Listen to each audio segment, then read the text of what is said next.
Bienvenidos a Unidos República Dominicana, una plataforma informativa y de formación que trata los temas que importan para garantizar el desarrollo sostenible de la República Dominicana. Hoy vamos a hablar de la reactivación empresarial con un invitado bien interesante, pero se lo guardo para un segundo. Romero, salúdeme. ¿Y usted? Muy bien. ¿Todo bien? Feliz y contento. Yo también, y vamos a tratar, me ha encantado, de verdad. Estas semanas hemos desarrollado temas que son de suma importancia para el desarrollo correcto de nuestra República Dominicana. En esta ocasión, cuando hablamos de la reapertura empresarial, estamos hablando de la economía que se mueve, pero frente a una pandemia. ¿Cómo lo vamos a hacer de la forma correcta? Así es. Entonces, la respuesta la va a tener, diga usted, nada más y nada menos que Lisandro Macarrulla, presidente del gabinete presidencial del proyecto Luis Abinader, que nos honra con su presencia. Así es. Bienvenido, Lisandro. Gracias por aceptar la invitación de nosotros. Gracias a ustedes. Un privilegio estar de nuevo con la parejita de oro de la televisión dominicana. Disfrutamos muchísimo hacer este espacio, por eso mismo, porque llevamos soluciones. Y en el caso de la reapertura empresarial, hay temor por un lado, pero hay ansiedad por lograrlo por otro. ¿Estamos con las condiciones dadas para esa reapertura empresarial? Sí, y el sector empresarial está demandando la apertura, porque la verdad que ya el proceso se ha alargado mucho. Básicamente porque ha habido un manejo inadecuado de la crisis. Nosotros estamos viviendo episodios dentro de la crisis que si hubiésemos actuado correctamente desde el inicio, ya hubiesen estado superados y la economía en una marcha relativamente normal. Pero lamentablemente estamos en un proceso que todavía uno lo ve un poco incierto, cuando uno se pone un poco nervioso cuando ve las informaciones oficiales y oye al ministro de Salud Pública decir que no hay reactivo en el Laboratorio Nacional de Salud para hacer las pruebas para detectar el COVID-19. Entonces uno dice, óyeme, ¿y a qué distancia estamos de la solución? Eso genera incertidumbre en los agentes económicos y eso es sumamente peligroso. Eso puede explicar muchas de las cosas que están ocurriendo con el tema monetario, por ejemplo. A lo mejor eso puede ser uno de los motivos por los cuales la tasa del cambio tiene el nivel que tiene hoy en día, porque eso es incertidumbre y la gente trata de buscar refugios en monedas fuertes, en mercados más estables, en esta ocasión en mercados que brinden una visión diferente de cómo se va a restablecer la economía. Aquí todavía vemos muchas nebulosas y la actuación de las autoridades tan desacertada ha generado mucha inquietud, no solamente en el sector salud. Vimos cuando comparamos la manera de reaccionar ante la pandemia en diferentes países, vimos modelos en América Latina en los que no hubo necesidad de cerrar la actividad económica. Por ejemplo, dos casos, el caso uruguayo, el caso de Paraguay, el caso de Chile, que abordó con cierres localizados, precisamente para no tocar la actividad económica. ¿Tú crees que si las autoridades hubieran actuado con mayor celeridad y tino en los primeros casos, pudimos haber seguido trabajando y controlando la pandemia? Claro, si tú analizas los casos exitosos del manejo de la crisis, básicamente tienen tres elementos que lo definen. Uno, primero, no la politizaron. Aquí se empezó a contaminar desde el inicio porque la trataron de aprovechar políticamente, que inclusive hoy, a más de 3 meses, estamos lo mismo, tratando de politizar el manejo de la crisis. Segundo, actuaron a tiempo, enfrentaron con medidas, vamos a llamarle de shock, desde el inicio, y obviamente lograron sobreponerse rápidamente. y el otro aspecto es que hicieron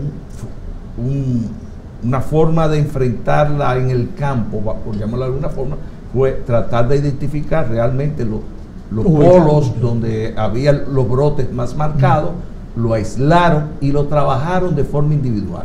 Aquí no hay criterio de gestión, lamentablemente. Hoy todavía se aplican medidas generalizadas.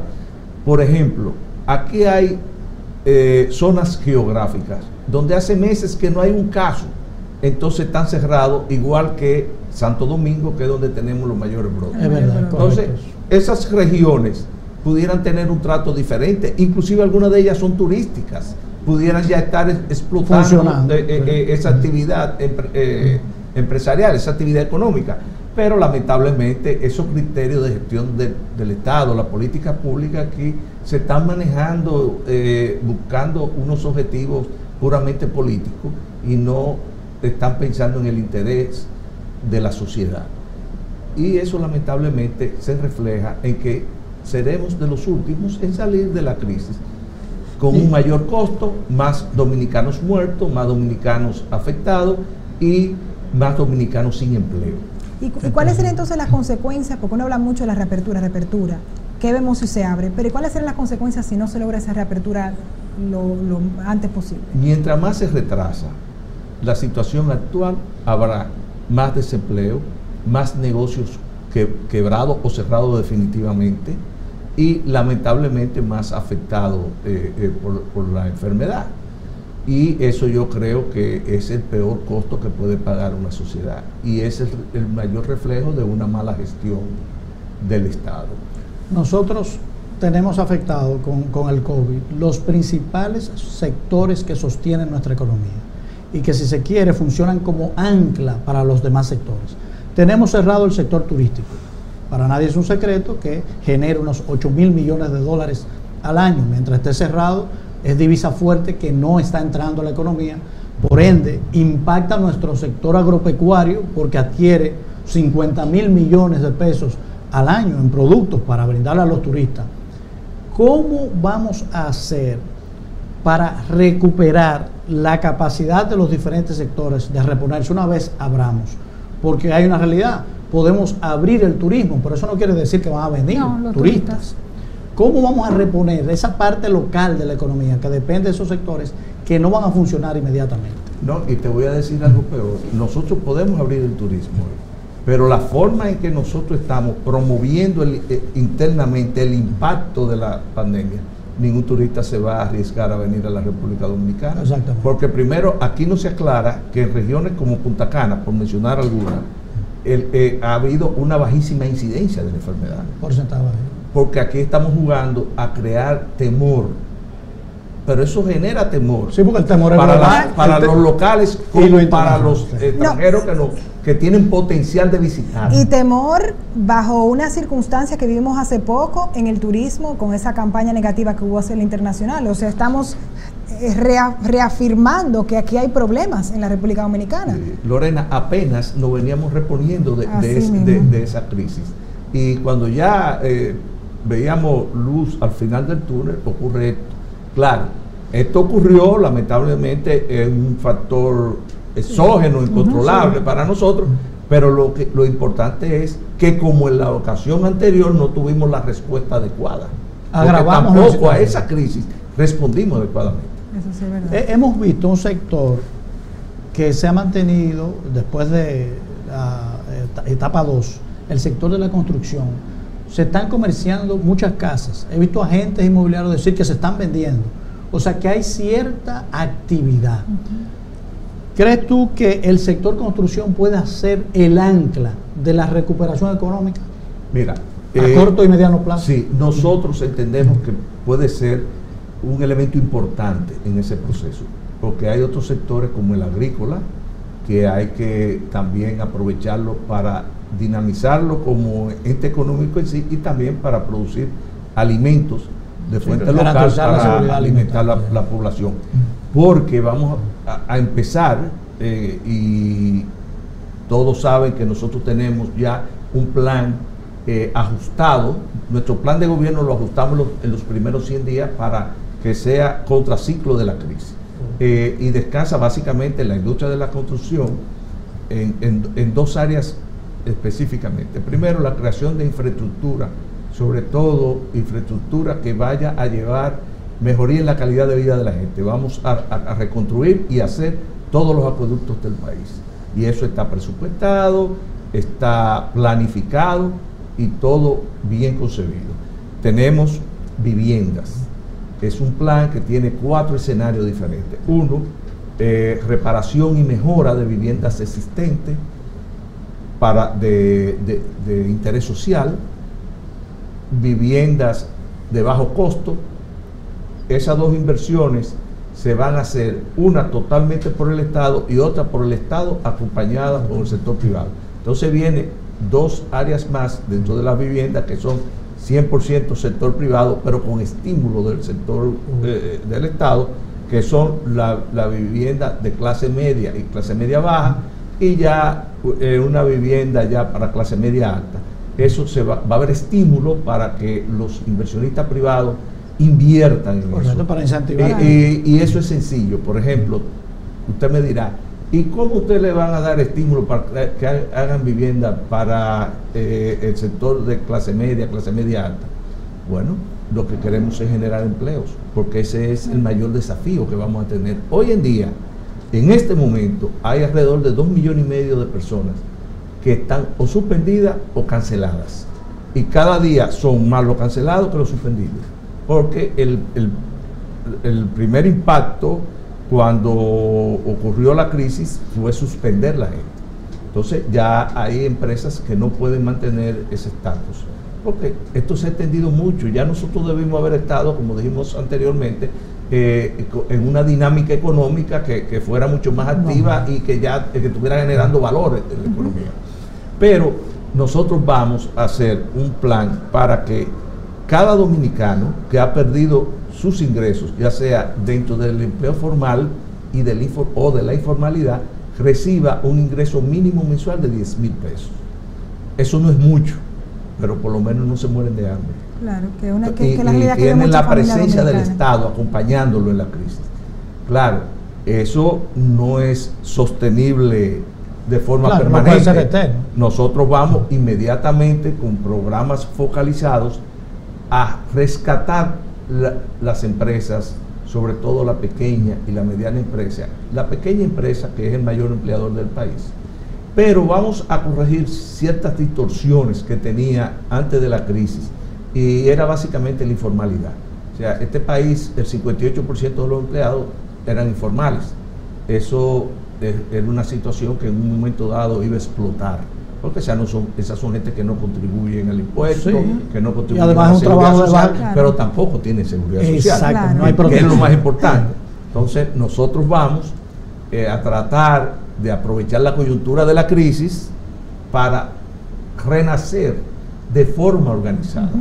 Eso era un plan que lo teníamos como quiera dentro de nuestro plan de gobierno, pero en vez de hacerlo, nosotros teníamos planificado que al final del periodo de 4 años de gobierno, tener la informalidad en un 50%. O sea, bajarle 8 puntos, que es bastante. Usted me dirá, oye, pero todavía va a quedar el 50%. Pero esas son cosas que toman tiempo. Claro. Ahora, a lo mejor, por la coyuntura de la crisis, podemos hacerlo más rápido. Y te digo a lo mejor, porque uno no sabe dónde va a terminar esto, en la forma en que se está manejando. O sea, yo tengo una serie de premisas en mis proyecciones y variables que estamos tratando de armonizar y jugar con ellas para plantearnos escenarios. Claro. Pero uno no sabe cómo esto va a terminar. Esto se está manejando de una forma que es totalmente impredecible. Escenario A, B o C, porque en definitiva hay muchas cosas que pudieran pasar. Pero A, B o C, y cuando de los 3, peores. Porque, óyeme, uno no ve una solución.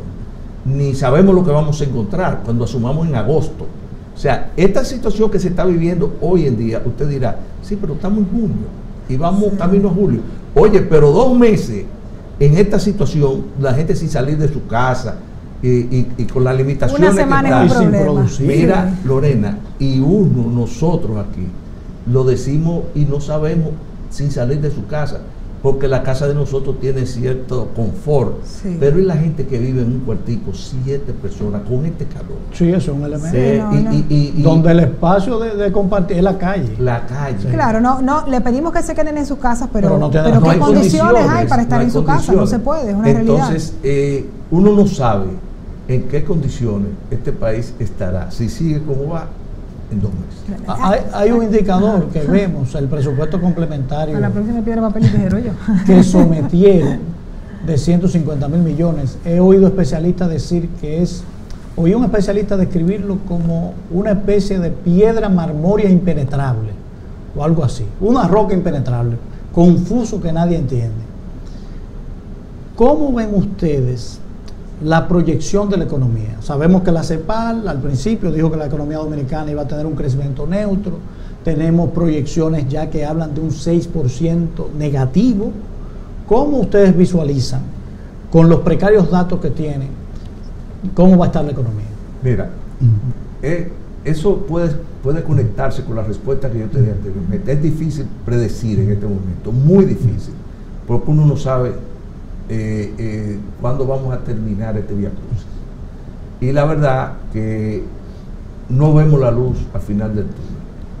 Pero nosotros, si estuviésemos ejerciendo el Estado en este momento, yo te diría que nosotros estuviéramos haciendo, y yo entiendo que como se ven las cosas, estaríamos hablando de un 5 o 6% de una disminución de la actividad económica, y un déficit que andará entre el 6 y el 7% del PIB. El déficit proyectado originalmente, porque esa es otra cosa, este país tiene de forma sostenida manejándose con un déficit fiscal. Eso se va acumulando. ¿Por qué? Porque eso se cubre con deuda. Y por eso tenemos 50 y pico mil millones de dólares en deuda. Este año solamente andamos por alrededor de los 4.400 millones de dólares en este año, y se han gastado. Entonces, nuestra capacidad de endeudamiento se agotó. Nosotros vemos un déficit, en esa coyuntura, un déficit fiscal de alrededor del 6-7%. Eso es mucho dinero. Entonces, la República Dominicana, ya con su capacidad de crédito limitada, porque lo dispendiamos.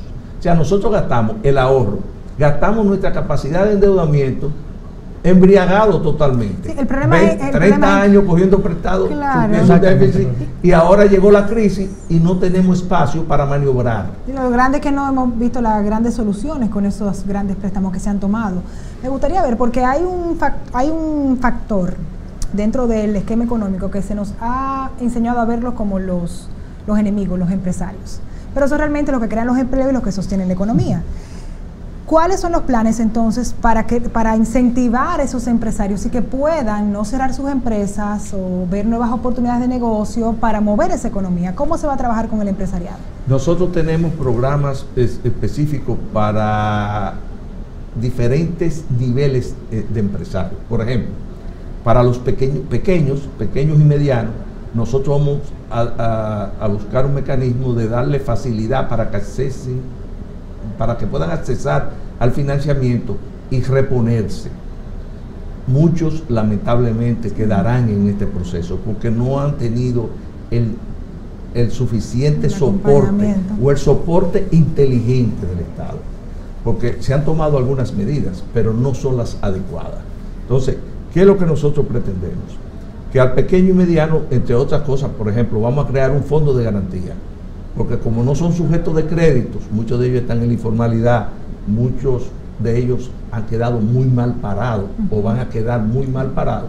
Entonces, el Estado, junto con el sector privado financiero, va a crear un mecanismo para que tengan nuevamente acceso al crédito y se puedan reponer. Le daremos facilidades desde el punto de vista tributario y vamos a corregir algunos obstáculos tributarios que hay en el país que obstaculizan la competitividad del sector empresarial. Además de eso, los vamos a acompañar para que puedan exportar. Ustedes saben que exportar es un poco difícil, hay que tener un personal calificado, que hable inglés, que sepa de comercio internacional, que tenga visión global, que viaje y demás. Las empresas pequeñas no pueden.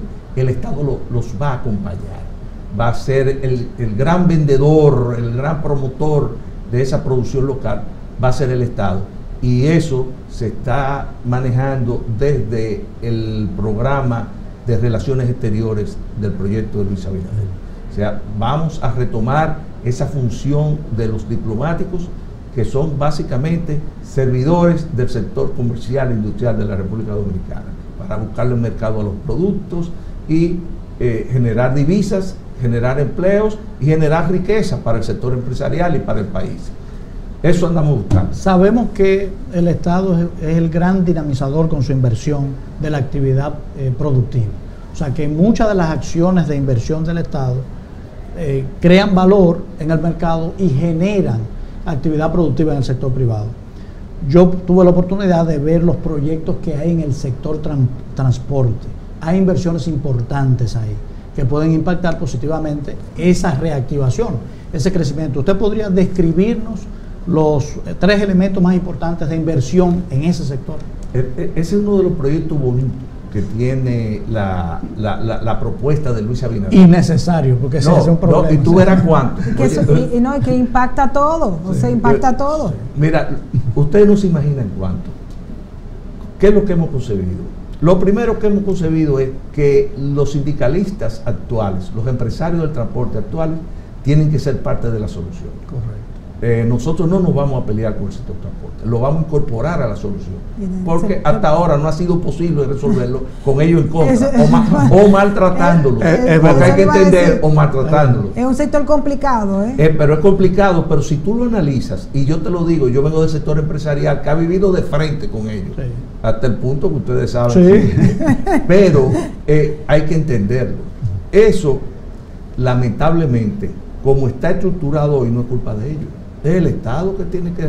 ¿Tú te crees que este país ha vivido una involución, como en muchas otras cosas también en el transporte? En vez de colectivizar el transporte, nosotros hemos ido hacia la individualización con el motoconcho. Sí. Mientras otros países tienen trenes, teleféricos, ellos que nosotros tenemos cada vez más motoconchos. O sea, de la colectivización hemos ido a la individualización. Eso es lo primero. Lo segundo es, nosotros, incluyéndolo a ellos, también vamos a incluir el capital privado para que sea parte de la solución en base a unas alianzas público-privado para que el capital venga a invertir al sector transporte con garantía del Estado y con la participación de los que tienen derechos adquiridos, vamos a llamarlo, sí, hoy en día. Por el tiempo y por las inversiones que han hecho. Y por el poder que tienen, también, porque hay que negociar con ellos. Entonces, consciente de eso, nosotros tenemos un sistema diseñado que es un sistema integral, donde vamos a aprovechar la infraestructura existente, el metro, los teleféricos y demás. Nosotros hasta ahora hemos evaluado la solución nuestra va a ser con monorriel, no con metro ni con teleférico. Te digo hasta ahora porque la tecnología va cambiando y si dentro de un año, año y medio, hay indicadores que lo que nos conviene es hacer más líneas del metro, nosotros no estamos aferrados a una solución. Pero ¿por qué yo digo que es lo bonito? Primero, vamos a tener un transporte más seguro, más higiénico, más barato y eso va a representar un impacto directo a la calidad de vida de la gente. No solo por esas bondades que yo te estoy diciendo, sino que la familia dominicana hoy gasta casi el 20% de sus ingresos en transporte. Claro. Y el transporte que le damos, porque así mismo, que es transporte. Entonces, nuestro plan está diseñado para, en el peor de los casos, disminuirlo al 10%. Entonces, la familia que tú le bajas el costo en transporte de un 10%, eso es un aumento de salario real, sí, de 10% a la familia, no a una sola persona, a la familia. Entonces, cosas como esas se van a desprender de ese proyecto, que empezará por etapas, porque ustedes saben que la situación del país implica corregir muchas de esas distorsiones, pero hemos avanzado muchísimo. Dentro del diseño del proyecto están incluidos los sindicalistas, han colaborado, porque ellos entienden que nosotros estamos, aparte de respetando sus derechos, no lo vamos a maltratar.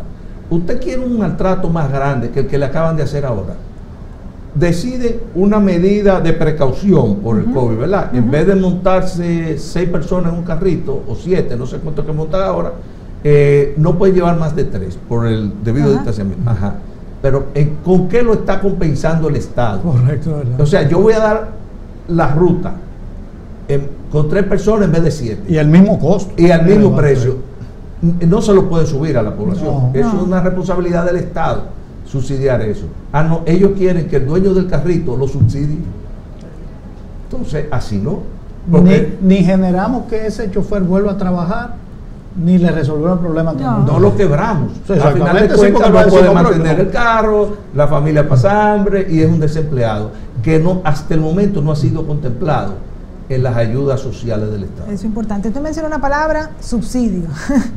¿Cómo se manejarían? ¿Cuál es la intención de manejar los subsidios dependiendo de las áreas empresariales activas? Mira, nosotros subsidio en sí al sector empresarial no tenemos contemplado en nuestro programa de gobierno, vamos a llamarle en condiciones normales. En una primera etapa sí, hasta salir de la crisis. Ahora, lo que sí vamos a crear las condiciones para que los empresarios sean competitivos. Porque cuando tú le quitas un impuesto a un empresario que le está obstaculizando su competitividad, eso no es un subsidio. No. Porque usted no le está dando nada. Usted sencillamente le está dejando de quitar por algo que usted lo va a compensar por otro lado, porque tampoco podemos bajar las recaudaciones. Pero vamos a recaudar sin afectar la competitividad de ese agente.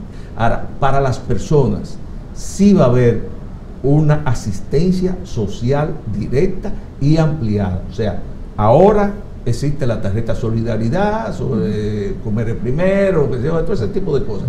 Nosotros vamos a duplicar esa asignación. Y ya tenemos identificado de dónde vamos a sacar los fondos.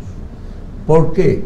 Porque usted sabrá, ninguna persona puede comer con 800 pesos mensuales. No, eso no da para nada. Pero vamos a hacer un plan que no te obliga o que te va a llevar a tú no ser dependiente de por vida de una asistencia social. O sea, nosotros te vamos a duplicar la asistencia social, pero tú tienes que prepararte, tienes que aprovechar todas las facilidades que te vamos a dar, sobre todo a las mujeres.